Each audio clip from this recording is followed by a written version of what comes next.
Most of the time in our church world, we use the word convict to describe a guilt feeling. I felt guilty, and so I stopped doing this. Or I was doing this, and I was convicted, or I felt guilty, and so I stopped doing that. That is not the context of what Jesus is doing here. Jesus is not making the world feel guilty about their sin. That is not the understanding here. Jesus is using this word convict in a legal sense. You understand the difference. If you feel guilty about something, if you're convicted about something, that means one thing. But if you're standing in a court of law and you're being tried in a case and the evidence is swayed against you and a jury says you're guilty, you are convicted of a crime. There is a difference between being convicted in a court and feeling guilty, being convicted and feeling guilty. Jesus is using the term convicted here to describe a conviction, a prosecution. The judge has declared the verdict. This person is guilty. This person has been declared guilty, and they must now pay the cost of their crime. They must now go to the sentencing phase of their crime. The Greek word here is the word elenko.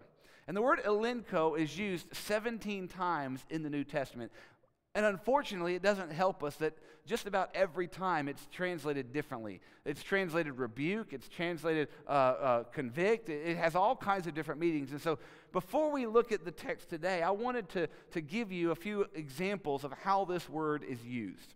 The first example is in Luke chapter 3, verse 19. You don't have to turn there, but many of you will remember that John the Baptist, the great prophet John the Baptist, he went to Herod and told Herod, hey, you have an inappropriate relationship with your wife. You shouldn't be having this relationship with your wife. Herod ended up losing his head over this. But in Luke chapter 3, verse 19, it says, but Herod the Tetrarch, who had been reproved by him, that's John the Baptist, reproved by John the Baptist for Herodias, his brother's wife, and for all the evil things that Herod had done. Here in Luke, chapter 3, verse 19, Luke uses this word, elenko, and Luke describes John the Baptist reproving Herod. Well, again, that word reprove doesn't give us that criminal conviction. The word has this idea that John the Baptist looked at Herod's life, he declared his life to be a sinful life, and he brought the evidence to Herod, and Herod was guilty. Herod was convicted. And of course, what did Herod do about it? Well, Herod got rid of the prosecutor. Herod got rid of John the Baptist. The word convicted here is a word that a prosecutor would do, bringing all the evidence to convict somebody. 1 Timothy chapter 5, verse 20, as Paul writes to Timothy, Paul says, for those who persist in sin, talking about elders in the church, he says, for those who persist in sin, rebuke them in the presence of all, so that the rest may stand in fear. That word rebuke is the word elenko, and it literally means to convict them, to bring their sin before them, to have, in a sense, a criminal trial, and take these elders and say, you are guilty of this sin, you have not repented of this sin, and therefore you are convicted of this sin, and therefore you deserve the consequences of this conviction. We see it in James chapter 2, verse 9. He says, but if any of you show partiality, you are committing sin and are convicted by the law as transgressors. Here James is talking about people who show partiality to the rich over the poor. And he's saying when you do this, you are acting in a sinful behavior. And the word here is translated convicted. You are convicted of this crime. You are guilty of doing this.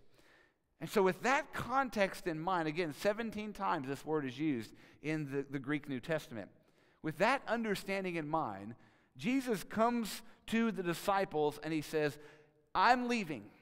I'm about to depart, but you don't have to worry because the Holy Spirit, the helper, the parakaleo, is going to come and is going to help you. And in this case, the Holy Spirit is going to help you convict the world of its sin. Verse 8. When he comes, he will convict the world concerning sin and righteousness and judgment. And so this morning what I want to do is I want to ask just a real simple question. How does the Holy Spirit convict people? How does the Holy Spirit do the convicting? Well, the first answer, I think, is that the conviction comes from the cross.